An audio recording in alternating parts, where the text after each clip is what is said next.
વરિષ્ઠ સમાચારમાં આપનું હાર્દિક સ્વાગત છે। છોટાઉદેપુર જિલ્લામાં હોળીના પાવન પર્વની ઉજવણી।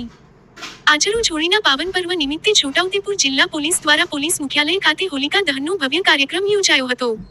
જિલ્લા પોલીસ વડા ઇમ્તિયાઝ શેખના માર્ગદર્શન હેઠળ આયોજિત આ કાર્યક્રમમાં જિલ્લાના તમામ પોલીસ અધિકારીઓ અને કર્મચારીઓએ પોતાના પરિવારજનો સાથે ઉત્સાહભેર ભાગ લીધો હતો। કાર્યક્રમની શરૂઆત હોલિકા દહન વિધિથી કરવામાં આવી હતી, જેમાં પરંપરાગત રીતરિવાજો અનુસાર પૂજા અર્ચના કરી હોલિકા દહન કરવામાં આવ્યું હતું। આ પ્રસંગે ઉપસ્થિત સૌએ એકતા, સૌહાર્દ અને ભાઈચારાનો સંદેશ આપતા હોળી પર્વની શુભકામનાઓ એકબીજાને પાઠવી હતી। બાળકો અને પરિવારજનો માટે પણ આનંદમય માહોલ સર્જાયો હતો, જેને કારણે સમગ્ર પરિસર ઉત્સવમય બની ગયું હતું। જિલ્લા પોલીસ વડાએ પોતાના સંબોધનમાં જણાવ્યું હતું કે હોળી માત્ર રંગોનો તહેવાર નથી, પરંતુ સમાજમાં સકારાત્મકતા, એકતા અને પરસ્પર વિશ્વાસ વધારવાનો અવસર છે। તેમણે તમામ અધિકારીઓ અને કર્મચારીઓને ફરજ દરમિયાન સજાગ રહી જિલ્લાની શાંતિ અને કાયદો વ્યવસ્થા જાળવવા અપીલ કરી હતી।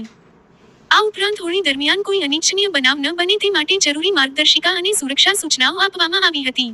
પોલીસ તંત્ર દ્વારા જિલ્લામાં પેટ્રોલિંગ અને ચુસ્ત બંદોબસ્તની વ્યવસ્થા ગોઠવવામાં આવી હોવાનું પણ જણાવાયું હતું।